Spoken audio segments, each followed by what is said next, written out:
Where do you think you're going? Ganto burst into the cockpit room, standing near Vaxx, still not as tall as her, sitting down. Vaxx couldn't bring words to her mouth as she flew off into space aimlessly. She cried while haphazardly flying the ship. Ganto was worried that she might crash and was getting annoyed with her silence. Vaxx finally spoke up, saying, "I need that stone." Vaxx took out the Sentinel's box and slotted it into the control panel of the Freyscent, teleporting the ship into the Andromeda Galaxy. Hey, the Sentinel's dead, alright? Ganto sat down in the co-pilot seat. There's nothing you can do about it. You know that. You're wrong. Vaxx sped up the ship, and the stars began to warp around them as they sped off. I may not know much, but if there's one thing I do know, it's death. I'm a bounty hunter. You'd think I'd have this job if my targets kept coming back? Ganto exclaimed, then thought for a moment. Actually, that'd be endless money, of course I would. But that's beside the point. The point is he's dead. You don't know the Sentinel. The Sentinel never dies, Vaxx snapped. Well, obviously he just did. I don't get what you're not getting here, Space Girl. Ganto looked out of the nearest window and saw where they were. Oh, be careful flying around these asteroids, lady. I don't want to scratch on this thing. Where are we? Parv. Vaxx began the auto-landing process on the ship, settling on a nearby asteroid. We're gonna find Ray, and because you came along, you're helping me. Came along? What are you crazy? This is my ship! Ganto reminded Vaxx as he followed her out of the ship and onto the surface of the asteroid. Vaxx?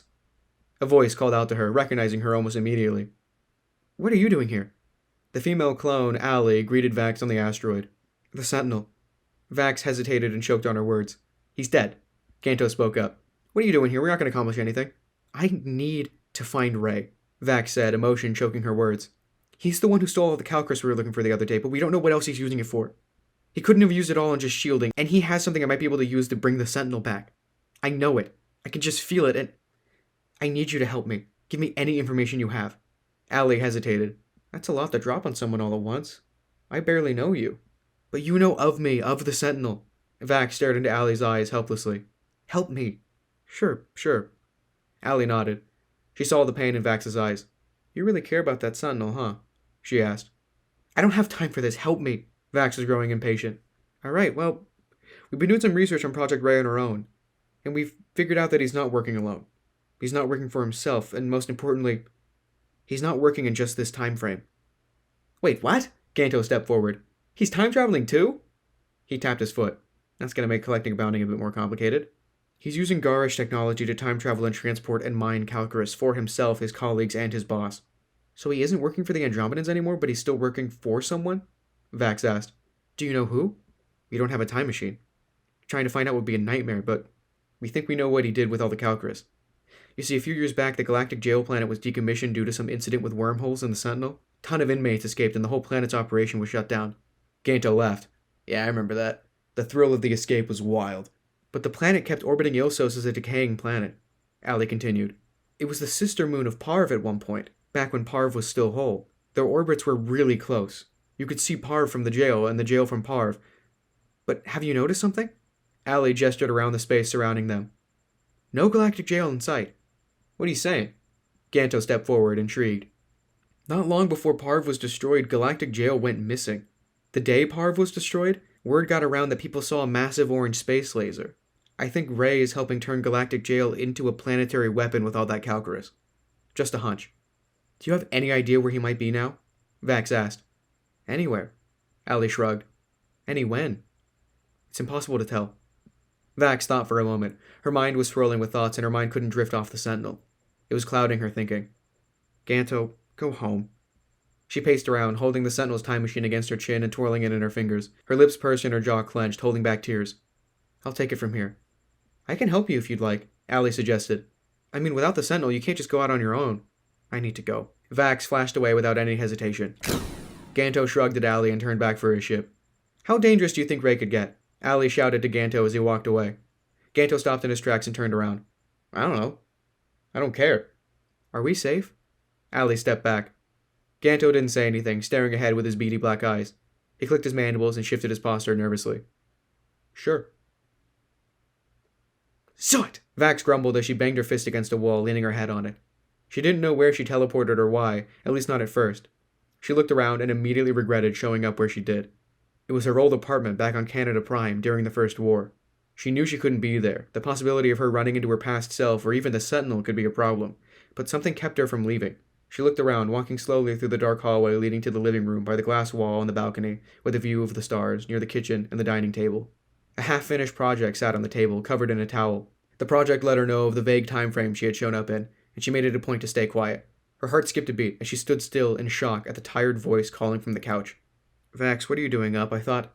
The third Sentinel turned his attention to Vaxx and paused. This wasn't a Vaxx that he fully recognized. Sure, she looked similar enough, but she wasn't Vaxx. The Sentinel stood up and approached her suspiciously. Who are you? Vaxx was struck without a sense of what to do or say next. Standing before her was the Sentinel, the man she had just seen die, just the man she was looking for, at the wrong time. Almost instinctively, she lunged forward in a tight embrace, hugging 3. She cried into his shoulder. Confused, the Sentinel pushed away. Who are you? He looked around. Leave. Vaxx sniffled. Look at you. She smiled. You've seen nothing yet. What? The Sentinel stepped away, thoroughly confused. Vaxx sat down on the couch and sighed. So what, judging by the project you're working on and how confused you are to see me, I'm assuming this is before Conchna, after, I don't know, your lab being destroyed? Seriously, who are you? This isn't even my apartment. You can't just show up here and expect to... Shh. Talk with me. Vaxx closed her eyes. Talk to me. Her voice quivered and 3 didn't respond. I bet Rogar's the biggest of your worries now, huh? She spoke softly. It was like she was trying to bring herself back to a time she didn't belong, trying to forget all that was happening in her present and absorb herself back in her own comfortable past. Talk to me, Sentinel. I need to hear your voice. What are you doing? 3 asked. Please leave. I don't want to deal with this. Look, I don't know who you are, and I don't care if you know who I am. Let's not make a big deal out of this. We can forget this ever happened. Just go. Vaxx swallowed a lump in her throat and flinched, twitching her eye. A tear streamed down her face as she whispered, You're different. What? The Sentinel stepped closer. I didn't see it, but you've changed so much. Vaxx stood up from her couch and stepped close to the Sentinel, holding a hand to his face. I'm so sorry. For all that's to come. Wow, couldn't sound more ominous if you tried. 3 scoffed. Vaxx shuffled and looked away. There he is. The Sentinel stood his ground and repeated himself. Please leave. He snapped his fingers and his hand flared with plasma. Vaxx stepped back, her smile fading. She knew she couldn't stay, and conceded, nodding and smiled behind tears before she flashed away. She waited in the Pantheon, researching for days on end, hiding herself from the rest of the Sentinel's army. She was trying to find ways to locate Ray. She had tried simply teleporting to him before, but something was stopping her. She had grown suspicious that Ray couldn't be doing these things on his own, especially since cutting ties with the Andromedans that created him. She remembered what Ali had told her. Her research shifted to a strange place. Rogar. She spoke to herself, reading closely off a holographic computer screen. Deceased. Kranthar the Great. Deceased. Ray... at large. And Siriv? At large? She spun around in an office chair with a pen in her mouth, thinking out loud to herself, and the box floating over her desk. All of them have loose connections as if they were working together. Kranthar was one of Hive 1's hive minds, but that was before the Galactic War, right? She asked the box. Correct. And I was around for Rogar in the Galactic War. Ray was never around then. Vaxx paused. And who exactly is Siriv?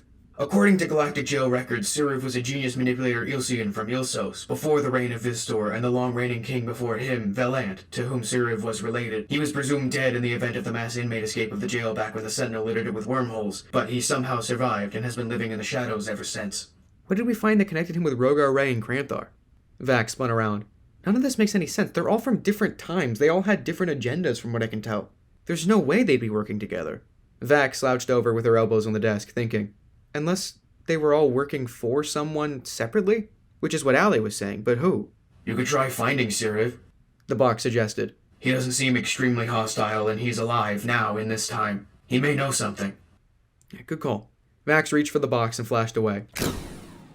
She appeared on a lava planet, standing precariously on a hot rock on a rocky island of sorts, floating in a vast expanse of lava. Where are we? She asked. IS-372, the box answered. Vaxx looked around and shouted, Siriv! A visitor, that's nice. A voice echoed around Vaxx. Where are you? She asked. Hiding, the voice chuckled. Preparing, gaining strength. I know you. It seemed to chant. Oh, Ray's told me a lot about you. Who are you working for? Vaxx asked. You would like to know, wouldn't you? But hey, I'm a helpful Ilsean. I'll let you know something else instead. Like maybe where Ray is. I think that's something you'd like to know. Where is he? Vaxx didn't have time for games. Earth. Another friend of yours. Be more specific, Vaxx demanded. Oh, come on, you're a smart girl. You can figure it out. Just think. What do you want? What are you gaining from this? Oh, I'm a simple Ilsean. The voice seemed to stop moving. All I've ever wanted is power. My boss promises me that. Now, sure, my means of obtaining it aren't always orthodox or even sensical, but they get the job done one way or another, he said. Then he hesitated. Well, not always. When I was working alone, I couldn't so much as grab the throne of Ilsos before a stupid Lorinian stole it from me. But with the connections I have my eyes set on a throne of extraversal proportions. Then why are you helping me? Like I said, my methods are unorthodox. Vaxx mulled over what Sirif said for a few moments, realizing what it meant.